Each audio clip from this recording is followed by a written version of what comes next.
Hello, dear friends. We're talking to the Kabbalist, Dr. Michael Lightman. Prophets, the Secrets of the Eternal Book, Yeshua ben Nun. We have 24 chapters, and now we're starting with chapter 18. And it says about how all of Israel gathered in Shiloh. They built the tent of congregation, and 7 tribes haven't received their property yet. And Joshua said, "How long are you slack to come in to possess the land which the Lord God of your fathers has given you? Appoint for yourself 3 men for each tribe, and I will send them, and they shall arise and go through the land and describe it according to their inheritance, and they shall come to me. And I will cast lots for you here before the Lord."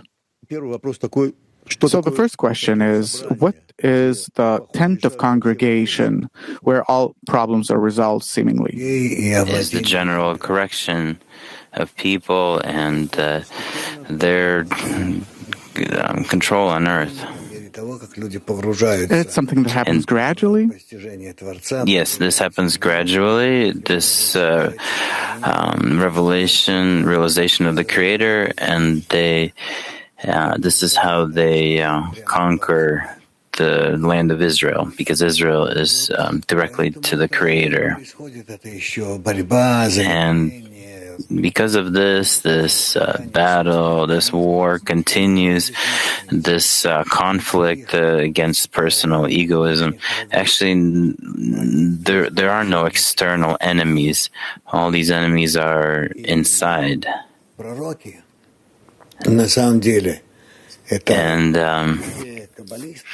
And these prophets that are in the Kabbalists, that are in connection with the Creator, in direct connection with Him, communicating with Him. This is called a prophet. And Yeshua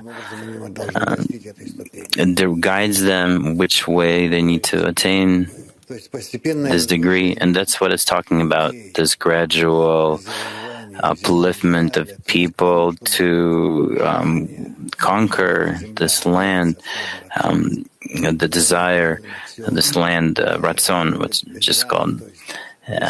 It's Israel directly to the Creator, towards bestowal, towards love, towards this unconditional love and connection. And these people that are striving for it are called Israel, and that's the whole goal. And the Torah explains this. It says here that all of Israel gathered in Shiloh, and they put the tent of congregation there. What do they want to say by that? This is a general screen that covers all of them. All of their desires, intentions, and directs them to the Creator. Where it says that everything happens at the entrance to that tent, what does it mean? Before reaching such a state that they can be gathered together, they're connected to such an extent that they can become similar or like one man with one heart, and be covered by the Creator, covered by this shelter, this common screen. They take all their decisions together? Absolutely. Everyone is one man with one heart. And if someone doesn't go along?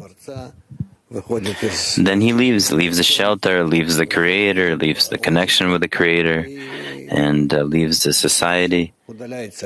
And that's it, and is distanced from them. What does it mean when Israel are slacking in taking the land? This is what Yeshua ben Nun begins with.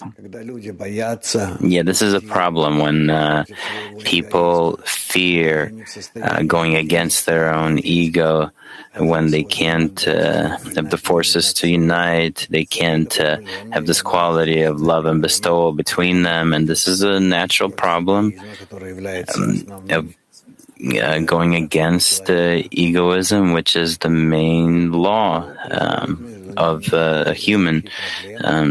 And this is where all the problems occur, all these tensions, who is bigger, smaller. And so this is the work not directly with the Creator, but as to who can compete with the other. What does it mean to push them like Joshua does? That it inspires them and shows them what exists there, and that there's no other way to progress except to step towards this, towards connection between each other, and then between them the Creator will be revealed. Sometimes you say that laziness is good. What do you mean in relation to this laziness? No, laziness is good when a person calculates very accurately their desires and doesn't do anything except those actions that are for bestowal and love. That is, that's honorable. It's not this case. No, not this kind of laziness. Okay, and where you want for more for yourself, there. Yeah, this kind of laziness you must overcome. If you can explain the process, it sounds like a process that Joshua talks about, that is, we have to build the desire of Israel in us. He said, I will send them. What does it mean to send? I will push them through, I will guide them, I will support them on these steps towards love. And they shall rise. Yes, and to rise above themselves, their ego. What does it mean to stand? What they sat before? Yes, there's these states of sitting or laying, standing. What are these states? This is like Galut. This is small state. Katnut is a small state when a person is sitting.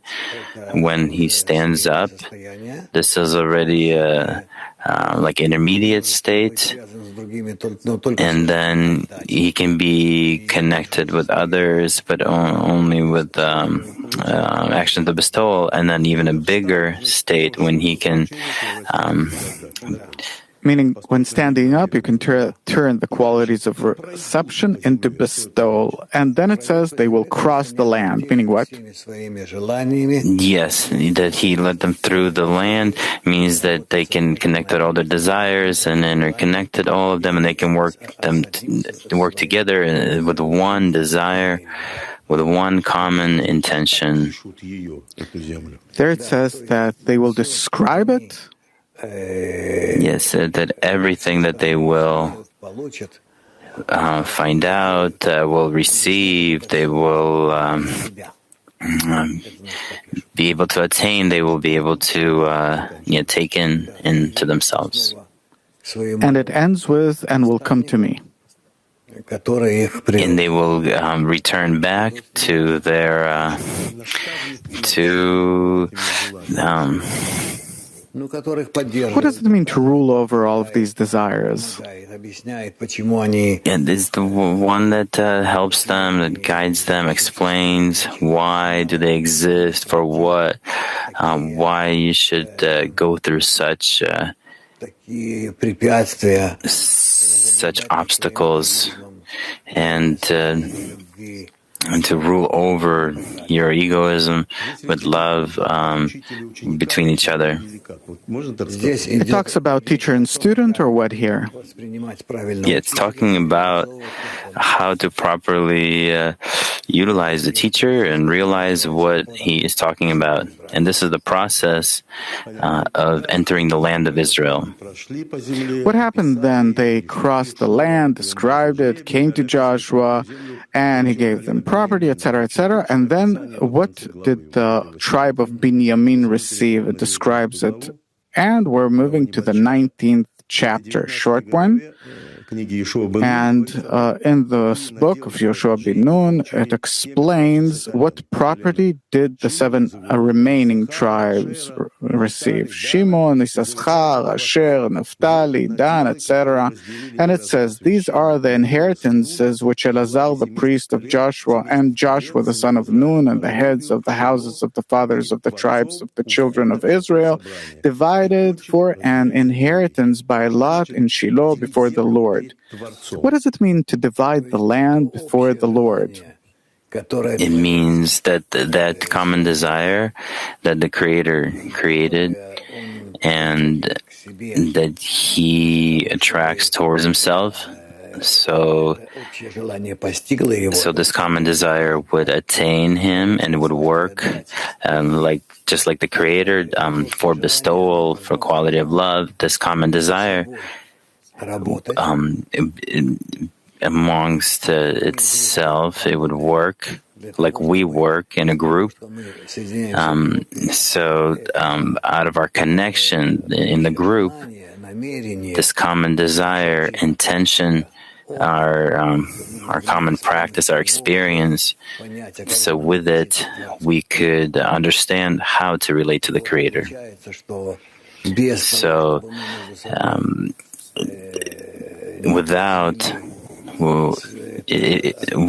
if we were not to implement this connection between us, we wouldn't be able to even relate to the Creator. We wouldn't even know who to relate to.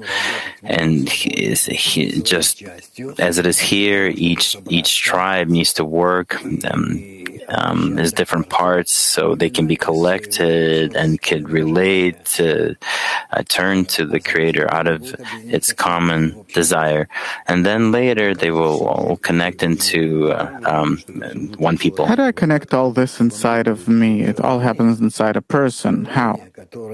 Desires that exist in a person, he must sort them. He must build them in such a way from small desires and then with help bigger and bigger desires, so they would be directed towards connection between him and others in such a way that out of these states, out of these actions, out of this experience, he can understand how he can turn to the Creator. Sorting of the desires, how does that happen? The desire what? From smallest to biggest. How is that? The ones that are insignificant? So those that I can and can't deal with. There are those that I can deal and I know it. Yes, that I understand right now I can't deal with. So I work with the smaller ones, and gradually I take on bigger ones. It's very precisely described here in this chapter about the land that was conquered. So who are they given to? It's so precise. What is it? For ordinary people, Kabbalists, or to later divide the land of Israel? Who is it all for? They're given for those kind of people that are able to understand what is land, eretz, from the word ratzon, the desire, and which way they can, within themselves, they can organize these desires, sense them, and the desire to connect them exists between them, and slowly this gradual correction from egoistic to altruistic. When a Kabbalist hears all of these different names, what happens in him? And that depends on the attainment of the Kabbalist. He starts to understand their gematria, their names, why and how, what's the sequence, and so on. Is it necessary to reach this state, or simply flow? Practically, we must go through all the states, and practically all the states, and there's nothing complicated in this except gradual attainment of these desires and their essence and the work on yourself. And it's probably also written from light to heavy, from heavy to light. Yes. At first, the Creator created heaven and earth, and then the rest. So again, it's like from the harder, so to speak, land to the easier. Okay, so this ends the chapter, and then comes chapter number 20. Very interesting, very serious chapter. It begins with, "And the Lord spoke to Joshua, saying, Speak to the children of Israel, saying, Prepare for you cities of refuge, of which I spoke to you through Moses, to which a slayer that kills any person unaware, that does it unintentionally, shall flee, and they shall be for you as a refuge from the avenger of blood." My question is, what stuns me is that, it's so important. It's one of the very first, practically, laws as they enter the land. One of the very first laws is to build these cities of refuge. Well, those that are working against their egoisms, then they can't escape this. There'll be wars and battles, these crimes and battles, the ego, and we won't know how to correct them. And these desires we won't be able to deal with, and we'll know how to work with them from the first time, maybe second time, or so on. So it's not just how to build cities, but specifically those cities where these unintentional killers will be sent to. Who decides that it was done unintentionally, intentionally? Who makes the decision? A person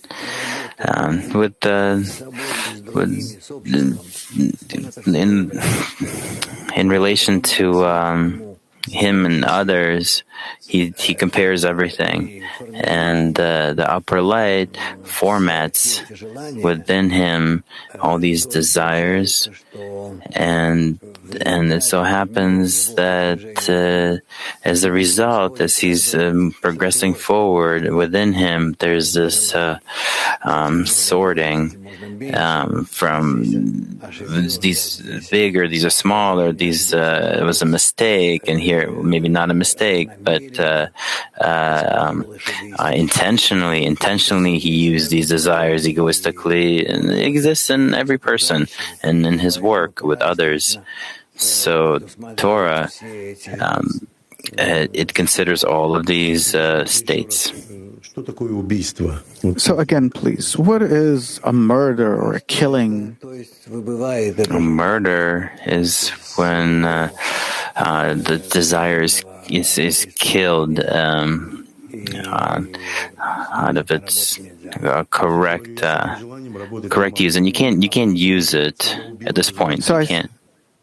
I say I can't work with this desire, meaning that I killed it. What does it mean to kill intentionally? Well, there's many different methods of killing. But the thing is that whatever I have to work with, but I couldn't, or maybe vice versa, I was given a chance to work with some egoistic desire, but instead of me being able to turn it into something positive, into something altruistic. Instead, I just killed it. I wasn't able to flip it from plus to minus. I just wasn't able to. It's not that it just disappeared. It's not that it disappears, but I can't work with it. I simply just couldn't work with it. Who's that judge inside of me? The judge within me that's basically me, myself, but on a higher level. So the quality I have to acquire is of the next degree? Yes. There's an article about this in the Torah, and this whole shelter, this tent, and all the friends and Yahshua that guides me forward. These are all forces that are teaching me, explaining to me where I am and where I exist. So a judge is looking from a higher to a lower degree, right? Of course. It's something that you can't bribe, this degree. No. What goes on in this world, it's... No, not our world. Okay, so one of the first laws of the last generation is building such cities of shelter. Yes. Then it explains precisely how... Again, and he shall have... Okay. Declare his cause in the ears of the elders of that city. They shall take him into the city of them and give him a place, and he shall dwell among them. It's the process of decision-making here, right?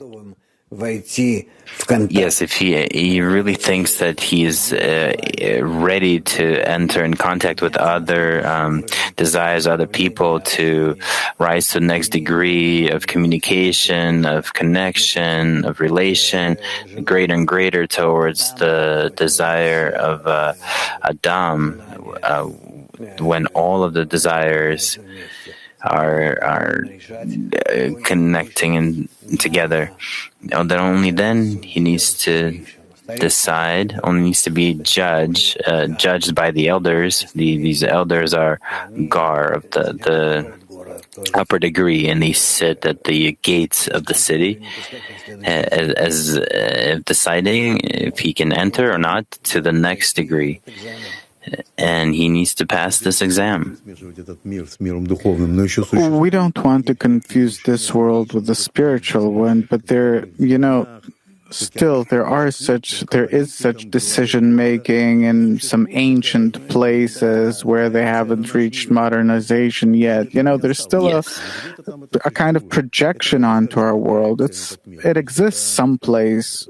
Can we say that it's a projection into our world, understanding that the elders, they're... Yes, this is a natural state of humanity when it appoints elders to be their judges. Will we ever come to that again? Yes, it will happen automatically. But it will. But it won't be in such a state that there will be some city and the elders will sit on some rocks and you will stand in line to talk with them. They'll hold their staffs. It's not so. It won't be so. What decision is made? It is a city of criminals. So what decision is made? That he's a criminal, that he committed a crime unintentionally. That's the main decision? Well, there are different states. There could be different kinds of cities, different populations. But if a person wants to be judged truthfully, then he goes to such people, and they bring him judgments. And it says, and if the avenger of blood pursue him, then they shall not deliver the slayer into his hand, because he smote his neighbor unwittingly and did not hate him from before. What does it mean to kill your neighbor, suppose? Well, because in order to connect with someone, and to build a more common desire to raise it to a higher level of relating to the Creator, then here he did the opposite. He did not use it. He neglected it, and he not only put his own part to death, but also of his friend or neighbor, and he done damage to the Creator. Meaning he's the neighbor close because he could have reached this connection but didn't go for it, and by that killed it. He does it unintentionally. No, that's not that he intended it. Everything is calculated by the intention. It's not that. There's no such thing. It says that he felt no hate for him. What does it mean? Yeah, it's not that it was planned earlier, but regardless, it was because of the ego. The ego worked. Meaning, no place to revenge if the killing or murder was unintentional. The murderer won't be given into their hands. Yes. What is there then? That's correction. In our understanding, what's talked about here is that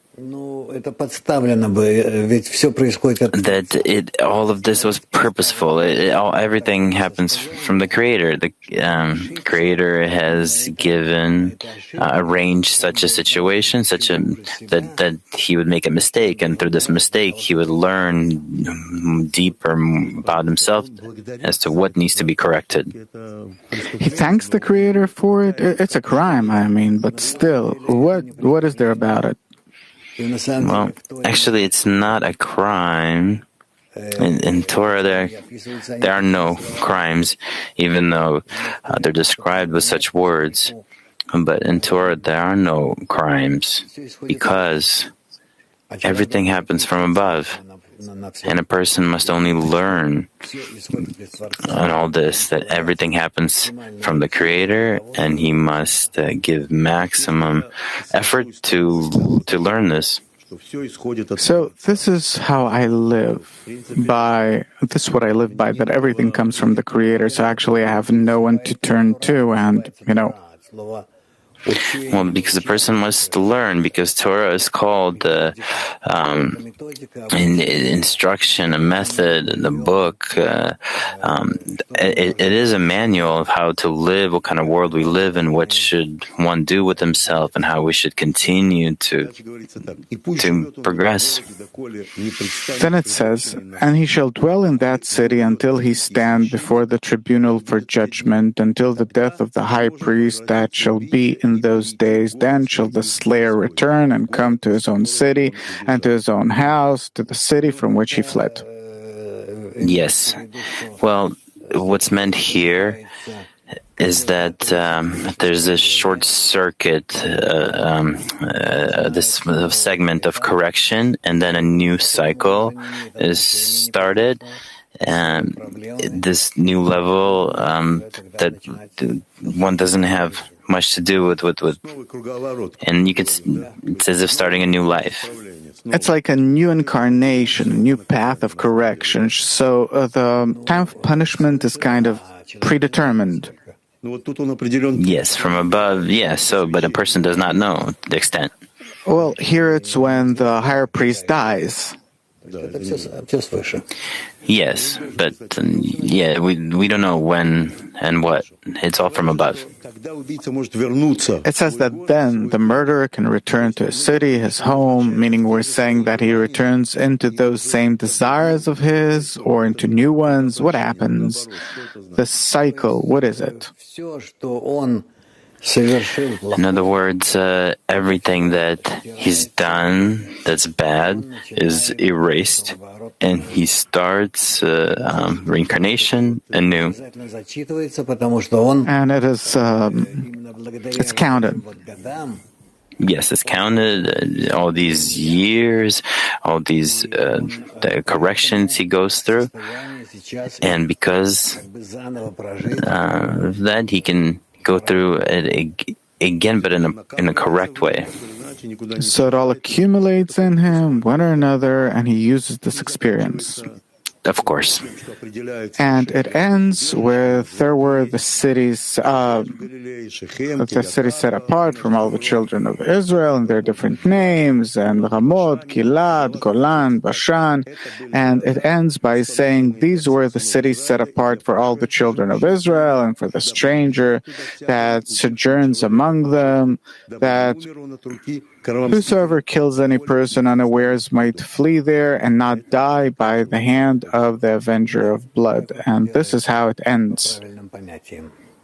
Спасибо большое. Спасибо. До следующих встреч. Okay, thank you very much. Till next time.